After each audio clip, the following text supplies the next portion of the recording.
नमस्कार. मी सौ सुचित्रा देशकर. आषाढी कार्तिकी वारी महामंडळ जबलपूर यांच्या ओळख संतांची या कार्यक्रमात मी आज श्री रामकृष्ण परमहंस यांचे मानसपुत्र व संन्यासी शिष्य स्वामी ब्रह्मानंद यांचा जीवन परिचय थोडक्यात करून देणार आहे. महामंडळाने मला ही संधी दिल्याबद्दल मी त्यांचे आभारी आहे. श्री रामकृष्णांच्या अंतरंगी त्यागी शिष्यांपैकी स्वामी ब्रह्मानंद किंवा राखाल महाराज हे एक होत. श्री रामकृष्णांच्या सर्व शिष्यांमध्ये श्रीयुत राखालांचं स्थान अति उच्च होतं. ते मोजक्याच ईश्वरकोटीतील भक्तांपैकी एक असून श्री रामकृष्णांचे मानसपुत्र होते. जगन्मातेनं त्यांच्या आगमनाविषयी आधीपासूनच श्री रामकृष्णांना कळवून ठेवलं होतं. एक दिवस श्री रामकृष्णांनी पाहिलं की जगन्माता एका लहान बालकाला त्यांच्या मांडीवर बसवून म्हणत आहे, हा तुझा पुत्र. ते ऐकून ते भीतीनं रोमांचित होऊन म्हणाले, हे काय, मला आणि मुलगा? त्यावर जगन्मातेनं हसत हसत समजावून दिलं, सामान्य सांसारिक अर्थानं मुलगा नव्हे, तर त्यागी मानसपुत्र. तेव्हा श्री रामकृष्ण उर्फ ठाकूर शांत झाले. या दर्शनानंतर जेव्हा राखाल त्यांच्याकडं आले तेव्हा हेच ते बालक म्हणून त्यांनी त्याला ओळखलं. श्रीयुत राखालचंद्र घोष यांचा जन्म 21 जानेवारी 1863 म्हणजे माघ शुक्ल द्वितीयेला कलकत्त्याजवळ असलेल्या शिक्राकुलीन ग्राम इथं एका अत्यंत सधन व सन्मान्य परिवारात झाला.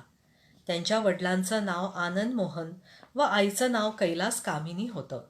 राखाल 5 वर्षांचा असताना त्याची आई स्वर्गवासी झाली व वडिलांनी दुसरं लग्न केलं. या आईच्या म्हणजे हेमांगिनीच्या प्रेमळ कुशीत राखाल लहानाचा मोठा होऊ लागला.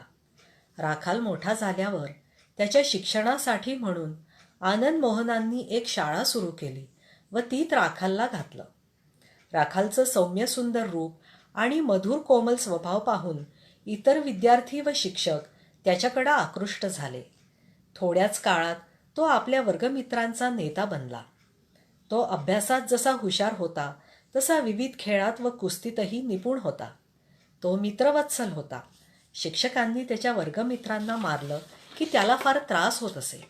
याच्या परिणामी शिक्षकांमध्ये सुद्धा हळूहळू दयाभाव येऊ लागला आणि त्यांनी ही वाईट सवय सोडून दिली. वडिलांचं पाहून त्याला देखील फळाफुलांच्या बागेविषयी विलक्षण आकर्षण होतं. गावाकडच्या वेशीजवळील मंदिरालगतच्या बोधनाच्या जागी तो कधीकधी मित्रांसह स्वतःच घडवलेल्या कालिकेच्या मूर्तीची पूजा करण्यात मग्न राहत असे. त्याच्या घरी दरवर्षी मोठ्या थाटानं नवरात्रातील दुर्गापूजा होत असे. तेव्हा सकाळी पूजेच्या मंडपात पुजाऱ्याच्या पाठीमागं बसून पूजा पाहत पाहत तो तन्मय होऊन जात असे आणि सायंकाळी निर्निमेष नेत्रांनी मातेची आरती पाहत पाहत स्वतःला विसरून जणू एका अज्ञात राज्यात जाऊन पोहोचत असे. संगीतावर त्याचे असामान्य प्रेम होते. वेळोवेळी तो सोबत्यांना घेऊन गावाबाहेर एकांत स्थानी जात असे व सर्वांबरोबर श्यामा मातेची भजने गाण्यात इतका तन्मय होऊन जात असे की त्याचं देशकालाचं भान लोप पावत असे. वयाच्या 12व्या वर्षी प्राथमिक शाळेतील त्याचं शिक्षण संपलं व पुढील शिक्षणासाठी राखालच्या वडिलांनी त्याला कलकत्त्याला आणलं. दुसऱ्या पत्नीच्या माहेरी त्याच्या राहण्याची व्यवस्था करून जवळच असलेल्या ट्रेनिंग अकॅडमी या नावाच्या इंग्रजी शाळेत त्याचं नाव घातलं. याचवेळी राखालचा नरेंद्रनाथांशी पहिल्यांदा परिचय झाला. पुढं विश्वविजयी स्वामी विवेकानंद झालेला नरेंद्र त्यावेळी मोहल्ल्यातील मुलांचा नेता होता. राखाल नरेंद्रला पाहताच त्याच्याकडं आकृष्ट झाला आणि उभयतांमध्ये गाढ मैत्री निर्माण झाली. पुढं वाढत्या वयाबरोबर नरेंद्रनाथाच्या आकर्षणामुळं त्याचं ब्राह्मसमाजामध्ये जाणं येणं सुरू झालं. त्यामुळं त्याचं अभ्यासाकडं दुर्लक्ष होऊ लागलं. हे कळून वडील आनंद मोहन चिंतातूर झाले. त्यांनी राखालला प्रथम समजावलं, नंतर धाकही दाखवला परंतु त्याचा काहीही फायदा झाला नाही. शेवटी निरुपायास्तव त्यांनी आपल्या आप्तस्वकीयांचा सल्ला घेऊन असं ठरवलं की लग्न करून देणंच यावर उत्तम तोडगा होय. कर्मधर्म संयोगानं लवकरच मनासारखी मुलगीही मिळाली. कोन्नगरचे श्रीयुत मनमोहन मित्र यांची एक बहीण विश्वेश्वरी ही सुलक्षण व विवाहयोग्य अशी होती. 1881च्या मध्यात या घरंदाज कायस्थ कुळातील कन्येचा राखालशी विवाह झाला. परंतु विधात्याची इच्छा वेगळीच होती. या लग्नामुळं राखाल लवकरच श्री रामकृष्णांकडं दक्षिणेश्वरी पोहोचला. झालं असं की राखालांचा साळा मनमोहन मित्र व सासू दोघंही श्री रामकृष्णांकडं यापूर्वीच जाणे येणं करीत होते व त्यांचे एकनिष्ठ भक्तही बनले होते. विवाहानंतर एकदा सासूरवाडीला आलेल्या राखालला कोन्नगरहून कलकत्त्याला परतण्याच्या मार्गावर मनमोहनांनी दक्षिणेश्वरला श्री रामकृष्णांकडं नेलं.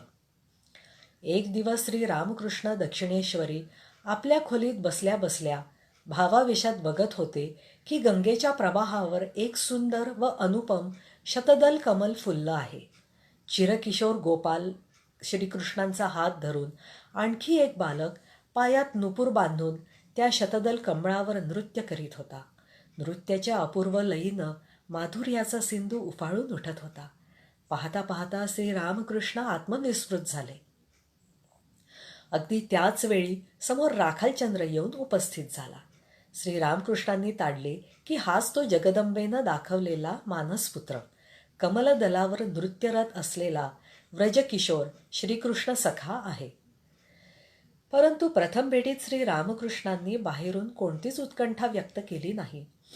गंभीरपणं एकटक राखालकडं पाहत सोबत आलेल्या मनमोहन मित्रांना श्री रामकृष्ण म्हणाले, हा एक चांगला आधार आहे. याचा अर्थ असा की राखाल आध्यात्मिकदृष्ट्या अत्यंत बलवान आहे. त्यानंतर ते अत्यंत ओळखीच्या माणसाप्रमाणे त्याच्याशी स्नेहपूर्ण संभाषण करू लागले. त्याचं नाव कळल्यावर गदगद होऊन भावावेशात श्री रामकृष्ण म्हणाले, तेच नाव, राखाल, व्रजातील राखाल. मग प्रेमानं म्हणाले, पुन्हा ये. इकडं पहिल्या भेटीतच राखालच्या हृदयात वीज चमकून जावी तसा एक प्रकारचा आनंदाचा प्रवाह वाहून गेला. त्याचा संपूर्ण देह मन प्राण एकदमच या महापुरुषाकडं प्रकर्षानं आकृष्ट झाले. रस्त्यानं परत जाता जाता राखालच्या कानात ती कोमलवाणी गुंजन करू लागली, पुन्हा ये. प्रेमघन मूर्ती श्री रामकृष्णांकडं जाण्याची संधी राखाल शोधू लागला. एक दिवस शाळा सुटल्यावर तो एकटाच दक्षिणेश्वरी पोचला. राखाल येताच श्री रामकृष्ण तक्रारीच्या सुरात म्हणाले, तुला इथं यायला इतका उशीर का झाला? जणू ते किती वेळपासून त्याचीच वाट पाहत होते. आई नसलेल्या राखालला भावघनतनू श्री रामकृष्ण आईच्या ठिकाणी लाभले आणि राखाल शरीरानं युवकाप्रमाणे असला तरी त्याचं मन एखाद्या 5 वर्षांच्या बालकासारखं निर्व्याज व सरळ होतं, म्हणून श्री रामकृष्णांनी त्याला एक लहान मुलगा म्हणूनच ग्रहण केलं. तेव्हापासून राखाल नेहमी दक्षिणेश्वरी येऊ लागला व कधीकधी तिथंच राहूही लागला. तेव्हा श्री रामकृष्ण व राखाल यांच्यातील अपूर्व लीला कशी होती हे पाहणं विस्मयकारक ठरेल. आधी सांगितल्याप्रमाणे राखालचा भाव जणू 4-5 वर्षांच्या बालकासारखा होता. तो श्री रामकृष्णांकडं आई म्हणून बघे. कधीकधी एकदम धावत येऊन त्यांच्या मांडीवर बसे. श्री रामकृष्णांना पाहताच आत्मविस्मृत झालेल्या राखालमध्ये कसा बालक भावाचा आवेश होत असे ते सांगून समजावता येणार नाही. तेव्हा जो कोणी त्याला असा पाही तो अवाक होऊन जाई. श्री रामकृष्णही भावाविष्ट होऊन त्याला साय लोणी खाऊ घालीत असत व खेळणी देत असत. ब्राह्म समाजाच्या नियमांनुसार देवदेवींना प्रणाम करणं, मूर्तीपूजा करणं निषिद्ध होतं. पण श्री रामकृष्णांच्या संपर्कात आल्यापासून राखाल हे सगळं करायला शिकला व त्यात त्याला आनंदही वाटू लागला. हे पाहून एकदा नरेंद्रनाथनं त्याची खरडपट्टी काढली. हे कळून श्री रामकृष्णांनी नरेंद्रनाथला टोकले व म्हणाले, अरे हे बघ, राखालला तू आणखी काही बोलू नकोस. आता त्याची साकारावर श्रद्धा बसली आहे. सगळेच काय एकदम सुरुवातीपासूनच निराकारावर श्रद्धा ठेवू शकतात? दक्षिणेश्वरी येणं जाणं वाढल्यापासून राखालच्या ठिकाणी संसार वैराग्य अधिकाधिक तीव्र होऊ लागलं व अभ्यासाकडं दुर्लक्ष होऊ लागलं. यामुळं वडील आनंद मोहन चिंतित झाले. मुलगा आपली इस्टेट सांभाळण्यात दक्ष व्हावा अशी त्यांची इच्छा होती. शेवटी साधू बरोबर राहून हा मुलगा का साधू होऊन जाणार अशी शंका त्यांना वाटू लागली. त्यामुळं त्यांनी राखालला दक्षिणेश्वरी जाण्याबाबत पुष्कळ विरोध केला, पण त्यांचे सर्व प्रयत्न विफल झाले. शेवटी एक दिवस राखाल दक्षिणेश्वरहून घरी परत आला असता त्यांनी त्याला एका खोलीत डांबून ठेवलं. अडथळा झाल्यामुळं राखालचं मन श्रीरामकृष्णांकडं अधिकच आकृष्ट झालं. श्रीरामकृष्ण देखील राखाल लवकर व वारंवार भेटावा म्हणून जगन्मातेजवळ आर्ततेनं प्रार्थना करू लागले. एक दिवस राखाल आपल्या वडिलांना कामात व्यग्र असलेलं पाहून त्यांची नजर चुकवून थेट दक्षिणेश्वरला पोहोचला आणि काही दिवस घरी परतलाच नाही.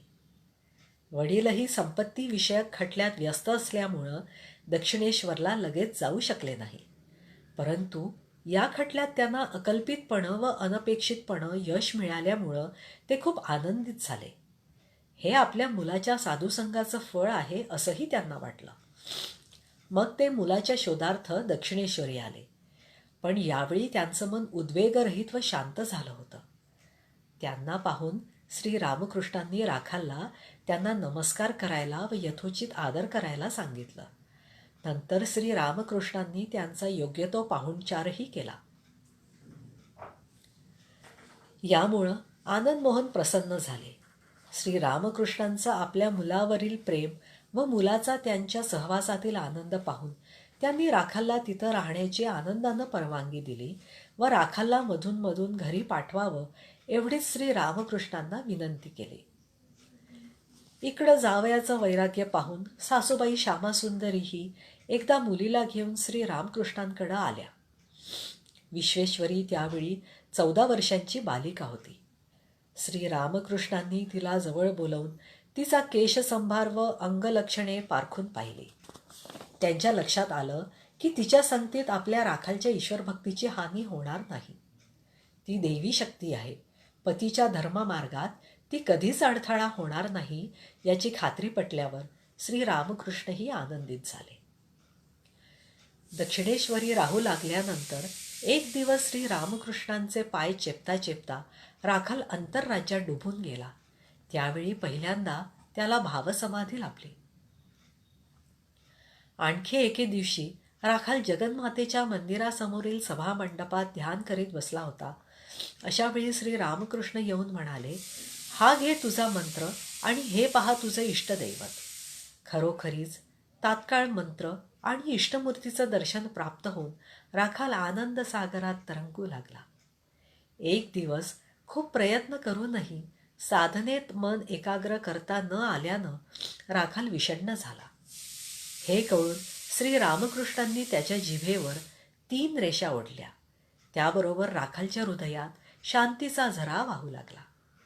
पाहता पाहता 3 वर्ष निघून गेलीत. त्या दिवसात राखालला सतत ताप येऊ लागला. म्हणून तो अधूनमधून कलकत्त्याला बलराम बाबू किंवा अधरसेन या श्रीरामकृष्णांच्या गृहस्थ भक्तांकडं जाऊन राहत असे. पण सगळी काळजी घेऊनही त्याची प्रकृती सुधारली नाही. अगदी त्याच सुमारास बलराम बाबू वृंदावनला जाणार होते. त्यांनी राखालला सोबत नेण्याची इच्छा व्यक्त केली. श्रीरामकृष्णांनी यावर मनपूर्वक अनुमोदन दिलं व राखाल वृंदावनला गेला. वृंदावन म्हणजे श्रीकृष्णाची लीलाभूमी व यमुनेचा वाळवंटा. सौंदर्याचा आगर असलेल्या भावगंभीर अशा व्रजधामी येऊन राखालला विशेष आनंद झाला. त्याचं मनस्वास्थ्य व शरीर स्वास्थ्य पहिल्यांदा चांगलंच राहिलं, पण नंतर परत त्याला ताप येऊ लागला. हे कळून श्रीरामकृष्ण चिंतित होऊन म्हणाले, राखाल खरोखरच व्रजाचा राखाल म्हणजे गोपाळ आहे. जो ज्या ठिकाणाहून येऊन देह धारण करतो तो त्या ठिकाणी गेल्यावर त्याचा देह राहत नाही. व्याकुळ होऊन त्यांनी जगन्मातेला प्रार्थना केली, आई, त्याला बरं करून दे. त्यानं घरदार सोडून सगळा भार माझ्यावर सोपवला आहे. श्री रामकृष्णांची ही प्रार्थना जगदंबेनं ऐकली व 3 महिन्यानंतर राखाल स्वस्थ होऊन दक्षिणेश्वरी परतला. दुर्दैवानं महिन्याभरातच तो परत आजारी पडू लागला. आपल्या आजारपणामुळं श्री रामकृष्णांची काळजी वाढू नये म्हणून तो आपल्या वडिलांच्या घरी परतला व काही दिवस तिथंच राहिला. पुढं त्याचं घरी येणं जाणं राहणं वाढलं आणि पत्नी विश्वेश्वरीशी बोलणं चालणंही पुष्कळसं स्वाभाविक होत गेलं. श्री रामकृष्ण म्हणाले होते, मीच त्याला त्याच्या पत्नीकडे पाठवीत असे, कारण त्याचा थोडा भोग शिल्लक होता. अशा प्रकारे काही अलौकिक विधिलिखितामुळं राखाल घरी राहिला व प्रकृती दुरुस्त होताच दक्षिणेश्वरला परतला. याच सुमारास श्री रामकृष्णांचे एक भक्त श्री महिमाचरण चक्रवर्ती यांनी श्री रामकृष्णांच्या समोर ब्रह्मचक्र रचून साधना करण्याची आपली इच्छा निवेदित केली. श्री रामकृष्णांची अनुमती मिळाल्यावर कृष्ण चतुर्दशीच्या गंभीर रात्री त्यांच्याच खोलीत राखाल, मास्तर, किशोरी प्रभृती भक्तांना घेऊन ते ध्यानस्थ बसले. त्यावेळी राखालला भावसमाधी लागली. श्री रामकृष्णांनी त्याच्या छातीवर हात फिरवून त्याची बाह्यसंज्ञा परत आणली. याच्या 2 दिवसांनंतर श्री रामकृष्णांनी मौन धारण केलं. मौन सोडल्यावर ते म्हणाले, जगदंबा दाखवून देत होती भक्तांपैकी कोणाचं किती झालं आहे. याच सुमारास श्री रामकृष्णांच्या गळ्याचा आजार बळावला व त्यांना चिकित्सेसाठी कलकत्त्याच्या काशीपूर येथील उद्यानगृहात आणण्यात आलं. यावेळी राखालही तिथं येऊन त्यांच्या सेवेत मग्न झाला. त्यागी भक्तांच्या जीवनात आता एक अपूर्व साधनेचं पर्व सुरू झालं. संसाराची काळजी राखालपासून अधिकाधिक दूर निघत गेली. मायामय संसारातील कुठलीच घटना राखालच्या मनावर तीळ मात्र सुद्धा परिणाम करत नव्हती. तो दिवसा श्री रामकृष्णांची सेवा व रात्री जप ध्यानात मग्न राहू लागला. हे पाहून श्री रामकृष्ण म्हणाले होते, राखाल वगैरेंना आता कळलं आहे की चांगलं काय नि वाईट काय, सत्य काय नि मिथ्या काय. राखाल वगैरे आता संसारात लिप्त होणार नाहीत. आपली लीला आवरून घेण्यास तत्पर झालेले श्री रामकृष्ण या काळात भावी रामकृष्ण संघ घडवण्यासाठी प्रायः रोजच नरेंद्रनाथांना वेगळं बोलवून अनेक उपदेश करीत. एक दिवस ते त्यांना म्हणाले, राखालच्या ठिकाणी राजबुद्धी आहे, त्याला वाटल्यास तो एक राज्यही चालवू शकतो. या वाक्यातून नरेंद्रनाथांना काही गूढ संकेत मिळाला असावा, कारण त्यानंतर एके दिवशी ते इतर गुरुबंधूंना म्हणाले, आजपासून आपण राखालला राजा म्हणून हाक मारायची. त्यांनीही याला आनंदानं अनुमोदन दिलं. तेव्हापासून गुरुबंधूंमध्ये राखाल राजा या नावानंच ओळखले जाऊ लागले.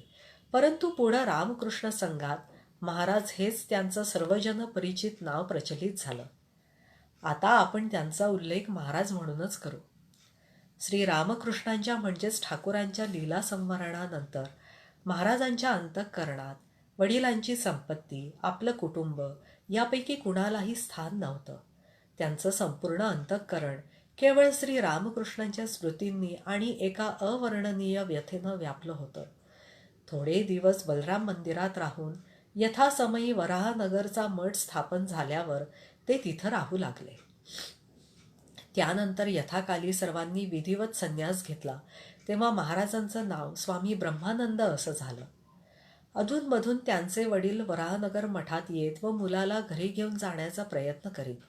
श्री रामकृष्णांचा उपदेश आठवून महाराज वडिलांचा योग्य तो मान ठेवीत, पण घरी जात नसत.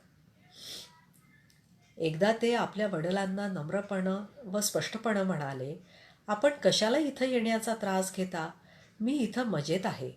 आता आपण आशीर्वाद द्या की आपण मला विसरून जावं आणि मीही आपल्याला विसरून जावं. मायेचे संबंध ते खरोखरच विसरून गेले होते. वराहनगर मठात राहत असताना त्यांना निर्जन स्थळी दीर्घकाळ तपश्चर्या करण्याची इच्छा होत होती. इसवी सन 1889 सालच्या डिसेंबर महिन्यात ते तीर्थयात्रेसाठी निघाले. वैद्यनाथ, वाराणसी, नाशिक, मुंबई, द्वारका इत्यादी ठिकाणी त्यांनी अपरिग्रह म्हणजे संचय न करणं व निस्पृह वृत्तीचा अवलंब करून खूप तपश्चर्या केली. एकदा कोणी काही मदत करू इच्छित होता. त्याला ते म्हणाले, मला कोणत्याही वस्तूची उणीव वा गरज नाही. साधू संन्याशांना ईश्वर हाच एकमेव आश्रय व भरवशाचं ठिकाण आहे. एकदा भिक्षेत खूप जास्त बदाम मिळालेले पाहून साधूनं संचय करू नये म्हणून गरजेपुरतं स्वतःसाठी ठेवून बाकी सर्व त्यांनी गरिबांमध्ये वाटून टाकले. अशा प्रकारे तीर्थयात्रा करत करत ते वृंदावनला आले. स्वधामी उपस्थित झाल्यावर हा व्रजाचा गोपाळ भगवत भावात तल्लीन झाला. दिवस रात्र ते भगवत भावात तन्मय असत. निद्रा, जेवण याकडेही त्यांचं लक्ष नसे. त्यांच्या अशा कठोर तपश्चर्येची वार्ता ऐकून श्री विजयकृष्ण गोस्वामी त्यांच्याकडे आले व त्यांनी विचारलं, परमहंस देवांनी तुम्हाला तर सर्व प्रकारचं साधन, अनुभूती, दर्शन वगैरे प्राप्त करून दिलं आहे. मग तुम्ही आता पुन्हा इतकी कठोर साधना कशाला करता? महाराजांनी त्यावर उत्तर दिलं, त्यांच्या कृपेनं जी सारी अनुभूती वा दर्शनं झाली आहेत ती मी आता स्वायत्त करण्याचा प्रयत्न करीत आहे, एवढंच.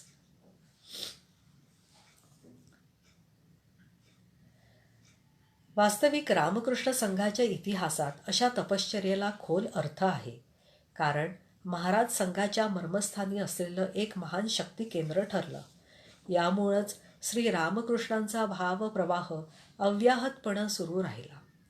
वृंदावनला राहत असताना एके दिवशी महाराजांना दिसलं की श्री रामकृष्णांचे गृहस्थ भक्त श्रीयुत बलराम बाबू ज्योतिर्मय देहानं हसत हसत दिव्यलोकी जात आहेत. नंतर पत्राद्वारे त्यांना बलराम बाबूंनी देह ठेवल्याची वार्ता कळली. एकदा वृंदावनात महाराज व त्यांचे गुरुबंधू स्वामी तुर्यानंद तपश्चर्या करत होते. एके दिवशी स्वामी तुर्यानंद म्हणाले, आज मी भिक्षेसाठी जाणार नाही. पाहू राधाराणी उपाशी ठेवते की काय. ध्यानात मग्न असलेल्या दोघाही गुरुबंधूंना एक दिवस व एक रात्र एवढा काळ कसा निघून गेला काही कळलंच नाही. दुसऱ्या दिवशी एक यात्रेकरू आला व अयाचितपणे पुष्कळ खाद्यपदार्थ देऊन गेला.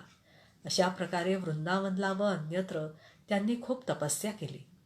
1894च्या शेवटी ते स्वामी विवेकानंदांच्या आदेशावरून कलकत्त्याला मठात परतले. पुढे स्वामी विवेकानंदांनी अमेरिकेतील दिग्विजयानंतर 1897 साली भारतात परतल्यावर स्वामी ब्रह्मानंद व श्री रामकृष्णांचे एक गृहस्थ भक्त व कलकत्त्याचे एक श्रेष्ठ नाटककार श्रीयुत गिरीश घोष यांच्याशी विचारविनिमय करून भावी रामकृष्ण मिशनची योजना आखली. 1 मे 1898ला रामकृष्ण मिशनची स्थापना करून त्यांनी कलकत्ता केंद्राचा भार स्वामी ब्रह्मानंदांवर सोपवला. हीच खरोखर महाराजांच्या कर्मजीवनाची सुरुवात होती. पुढं 1901मध्ये मठ बेलूरच्या नवीन जागेत हलवण्यात आल्यावर महाराज रामकृष्ण मठ व मिशनचे प्रथम अध्यक्ष म्हणून निवडले गेले. महाराज व स्वामीजी दोघांनाही एकमेकांविषयी खूप प्रेम होतं. स्वामीजींच्या देहत्यागानंतर महाराज सावधपणं पण संपूर्ण आत्मविश्वासानं रामकृष्ण संघाची जबाबदारी पेलण्यात अग्रसर झाले. लवकरच त्यांच्या असीम प्रेमामुळं व अलौकिक आध्यात्मिक शक्तीच्या आकर्षणामुळं झुंडीनं भक्तजन मठात येऊ लागले. महाराज साधकांना त्यांच्या अधिकारानुसार निष्काम कर्म, शास्त्राध्ययन, पूजा अर्चा, जपध्यान इत्यादींचा उपदेश करू लागले. युवकांना योग्य शिक्षण देऊन त्यांना श्री रामकृष्णांचा संदेश वहन करण्याचं उपयोगी माध्यम म्हणून ते घडवत होते. याशिवाय मठ मिशनच्या इतर केंद्रात जाऊन तिथं काही दिवस वास्तव्य करून तिथल्या साधूंना जीवन घडवण्यात सहाय्य करीत व भक्तांना आकर्षित करून केंद्राची व्यवस्थित घडी बसवीत. त्यांच्या प्रयत्नांनी मठ मिशनविषयी लोकांचा आदर वाढला व त्याचा प्रभाव भारतात व भारताबाहेरील देशांवरही पडू लागला. त्यांच्या प्रेरणेनं व मार्गदर्शनानं भारतात अनेक नवीन केंद्र स्थापन झालीत. दक्षिण मठ मिशनमध्ये दर एकादशीला हे श्री रामनाम संकीर्तन गायल्या जातं. महाराजांना भजनं ऐकायला फार आवडत असे. भजनं ऐकताना ते भावतन्मय होत. विविध स्थानी त्यांनी अनेक भक्तांना मंत्रदीक्षा, साधूंना ब्रह्मचर्य दीक्षा व संन्यास दीक्षा देऊन त्यांच्यावर कृपा केली. 1920 साली त्यांचे गुरुबंधू स्वामी अद्भुतानंदांचं देहावसान झालं.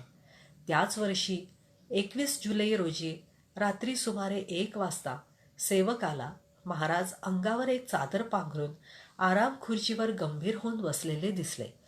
दुसऱ्या दिवशी तारेनं श्री माताजी श्री शारदा देवींनी त्याचवेळी महाप्रयाण केल्याची बातमी आली. त्यावेळी महाराज भुवनेश्वरच्या मठात होते. या बातमीनं त्यांच्या मर्माला आघात पोहोचला. ते आई हरवलेल्या शिशुप्रमाणे शोकमग्न झाले. 12 दिवस अनवाणी राहून व हविष्यान्न सेवन करून त्यांनी सुतक पाळलं. महाराजांना अनेकदा भावसमाधी लागत असे, परंतु त्यांच्यामध्ये भाव प्रकट न होऊ देण्याचं सामर्थ्य इतकं विलक्षण होतं की दैनंदिन व्यवहारातून त्यांच्या भावाची गंभीरता क्वचितच दिसून येत असे. 1922च्या सुरुवातीला महाराज बेलूर मठातच वास्तव्य करीत होते. ते जेव्हा इतर ठिकाणाहून मठात परत येत तेव्हा तिथं उत्सवाचं वातावरण निर्माण होत असे. त्यांच्या येण्याची वार्ता कळताच निरनिराळ्या ठिकाणांतून दररोज पुष्कळ विद्यार्थी, सरकारी कचेरीत काम करणारे, व्यापारी, संन्यासी, ब्रह्मचारी अशा विभिन्न स्तरातील भक्त व धर्मपिपासू लोक मठाकडे धाव घेत.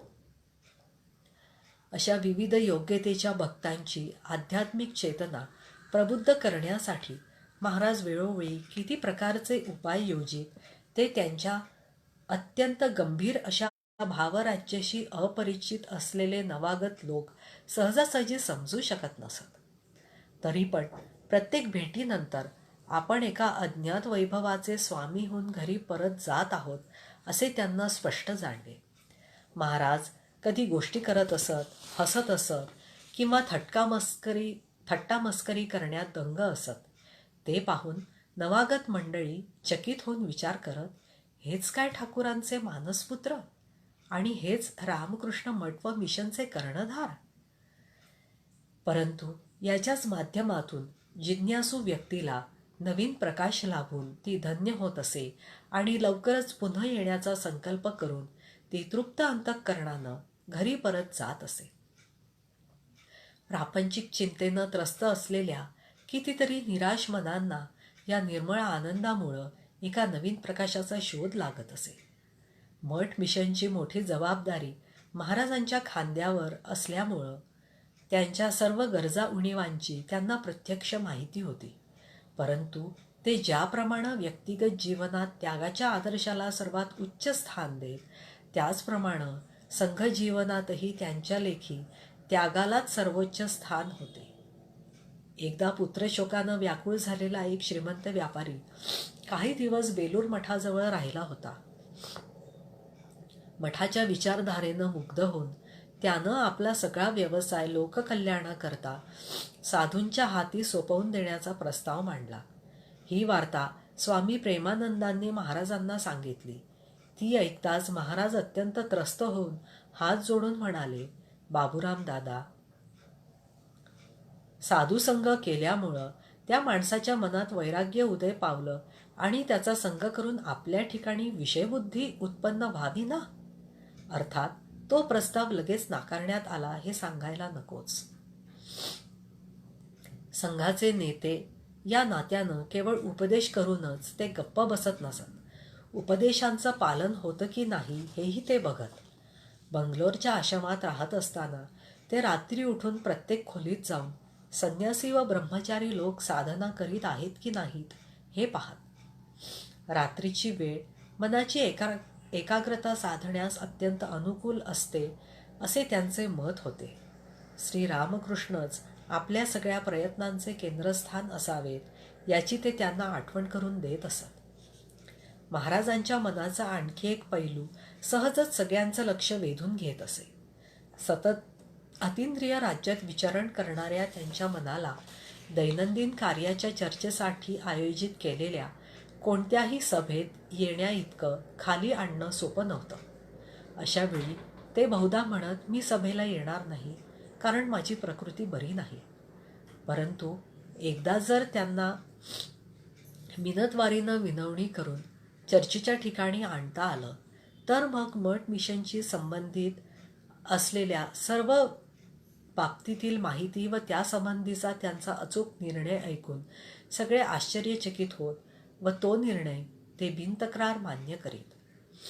सभेच्या व्यतिरिक्त सुद्धा या आत्मनिमग्न पुरुषाच्या इंगितानुसार, आदेशानुसार मठातील सगळे विभाग उत्तम रीतीनं चालत, मठातील प्रत्येक साधकाचं चित्त उच्च भावानं परिपूर्ण राही व मठातील भूमी दुर्मिळ फळाफुलांच्या वृक्षांनी सुशोभित राही. महाराजांचे आपले इतर गुरुबंधूंसोबत अत्यंत प्रेमाचे संबंध होते व त्यांची त्यांच्याशी प्रेमळ वागणूक असे. स्वामी अखंडानंद एकदा महाराजांच्या इच्छेविरुद्ध सारगाछीला जाण्यासाठी रात्री रेल्वे स्टेशनवर जायला निघाले. तेव्हा महाराजांनी हळूच पालखी वाहणाऱ्या भोयांना काहीतरी सांगितलं.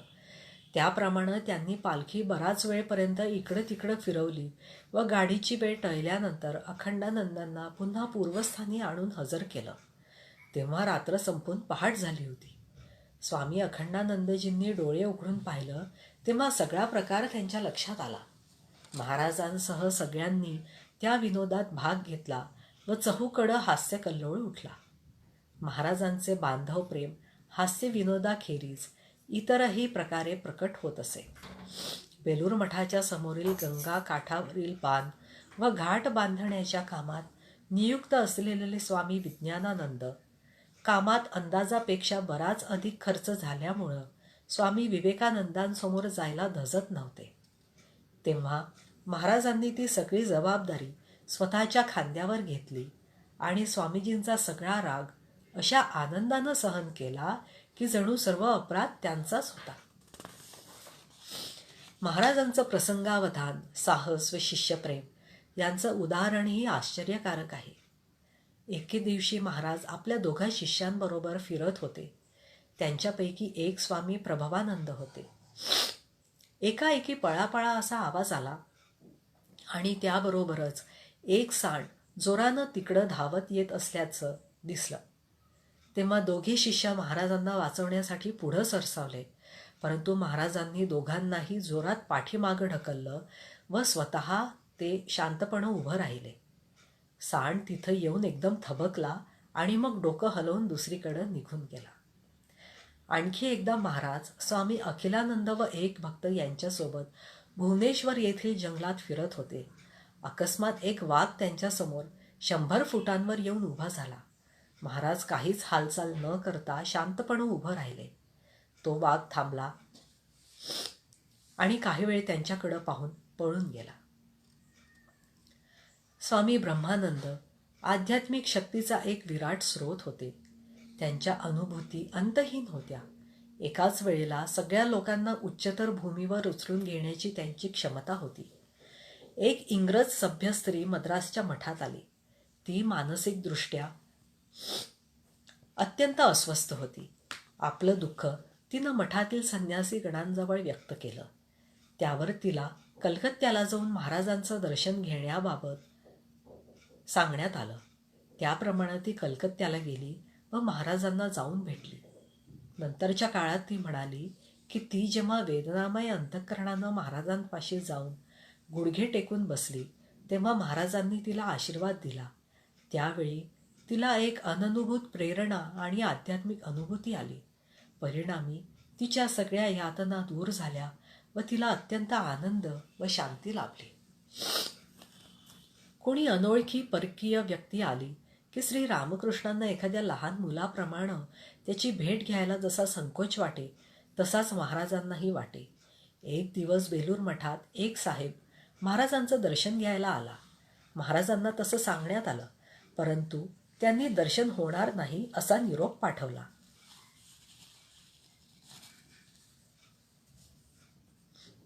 त्यांना पुन्हा विनंती करूनही त्यांनी त्यांची भेट घेतली नाही. ओघानंच साहेब जायला निघाला जाण्यासाठी म्हणून नौकेत चढला. त्यावेळी महाराज मठाच्या वरच्या व्हरांड्यात फेऱ्या मारित होते. साहेबाबरोबर आलेले सद्गृहस्थ त्यांना म्हणाले, ते बघा, महाराज वरच्या व्हरांड्यात हिंडताहेत. त्यांनी नौकेमधूनच दर्शन घेऊन तिथूनच साष्टांग प्रणाम केला आणि म्हणाले, आज जन्माचं सार्थक झालं. त्यांना महाराजांमधून येशू ख्रिस्तांचं दर्शन लाभलं होतं. नंतर महाराज म्हणाले, तो माझ्यापाशी आला असता तर त्याची शुद्ध हरपली असती. 24 मार्च 1922 रोजी महाराज कलकत्त्याला बलराम मंदिरात राहत असताना अकस्मात कॉलऱ्यानं आजारी पडले. त्यांना होमिओपॅथीचे उपचार सुरू केले. महाराज हळूहळू बरे झाले व पथ्य घेऊ लागले.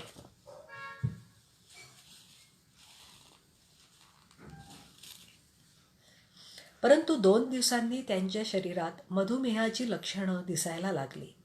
त्यासाठी आधी ॲलोपॅथी चिकित्सेची व्यवस्था झाली. त्यानं गुण न आल्यानं आयुर्वेदाची चिकित्सा व्हावी असा प्रस्ताव आला.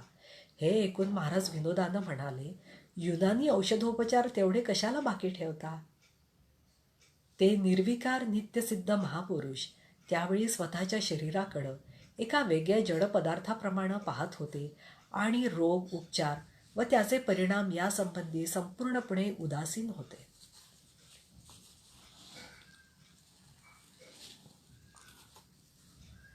आठ एप्रिल 1922 रात्री 9 वाजता संन्यासी व ब्रह्मचारी व गृहस्थ मंडळींना जवळ बोलावून महाराजांनी प्रत्येकाला आशीर्वाद दिला व म्हटलं, भिऊ नका, ब्रह्म सत्य जगत मिथ्या.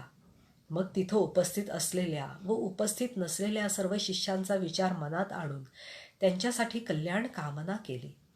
मग त्यांचं मन जणू हळूहळू अतींद्रिय राज्याच्या अधिकाधिक गभीर प्रदेशात प्रवेश करू लागलं. अकस्मात त्या घनदाट स्तब्धतेचा भंग करीत त्यांच्या मुखातून सस्मित साश्चर्य शब्द बाहेर पडले. अरे हा पहा पूर्णचंद्र, रामकृष्ण. रामकृष्णांचा कृष्णच तेवढा हवा. मी व्रजाचा राखाल आहे. दे दे, मला चाळ बांधून दे. मी कृष्णाचा हात धरून नाचतो. छण छण छण छण. कृष्णा, तू आलास? कृष्णा, कृष्णा, तो तुम्हाला दिसत नाही का? तुम्हा लोकांना डोळे नाहीत. आहा हा, किती सुंदर आहे माझा कृष्ण. कमळावरील कृष्ण, व्रजातील कृष्ण.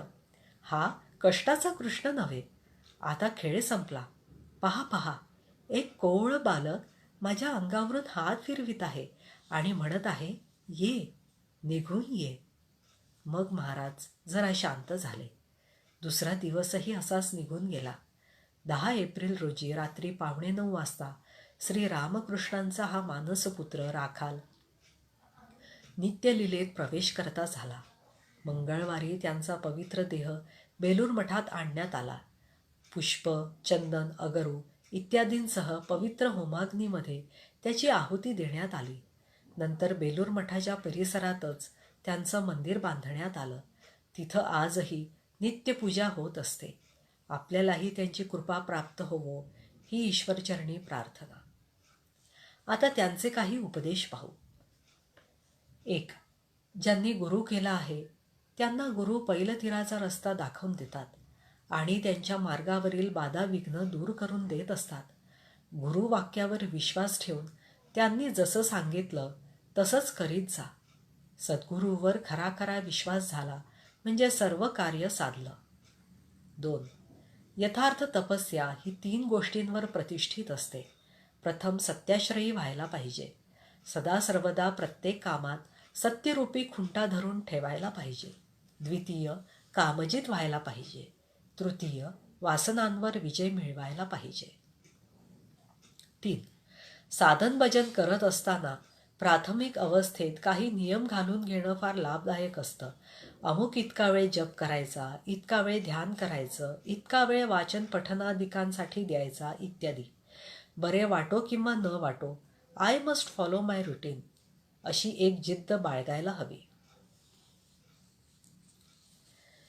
4.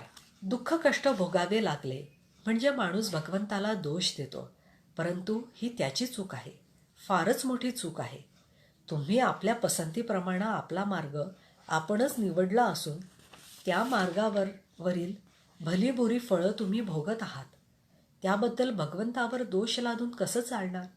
क्षणिक सुखाच्या मोहाला बळी पडून तुम्ही असं काही भुलून गेलात की तेव्हा ही गोष्ट चांगली की वाईट याचा अंमळ विचार करून पाहायला देखील तुम्हाला फुरसत झाली नाही.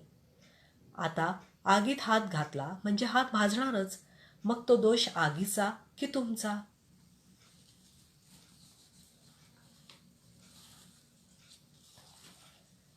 5. पुष्कळ लोक म्हणत असतात की आम्ही देशासाठी जनतेसाठी कार्य करणार. मला वाटतं इंग्रजी शिक्षण नीट ग्रहण न झाल्याचा हा परिणाम आहे. आधी स्वतःचं चारित्र्य घडवल्याशिवाय तुमच्या हातून दुसऱ्यांचं कल्याण घडणं कधीच संभवत नाही. ज्यांनी भगवंताचा खरा खरा आश्रय घेतला आहे, त्याची कृपा प्राप्त करून घेतली आहे, त्यांचं पाऊल कधीच वाकडं पडत नाही. एक दिवस दुपारच्या वेळी मी पंचवटीमध्ये ध्यान करीत होतो. त्याचवेळी श्री रामकृष्ण शब्दब्रह्मासंबंधी निरूपण करत होते. ते विचार श्रवण करता करता मला स्पष्ट ऐकू आलं की वृक्षांवरील पक्षी देखील वेदांमध्ये जे मंत्र आहेत त्यांचे गायन करीत आहेत. ओम शांती शांती शांती. हरि ओम तत्सत. श्रीरामकृष्णार्पणमस्तु.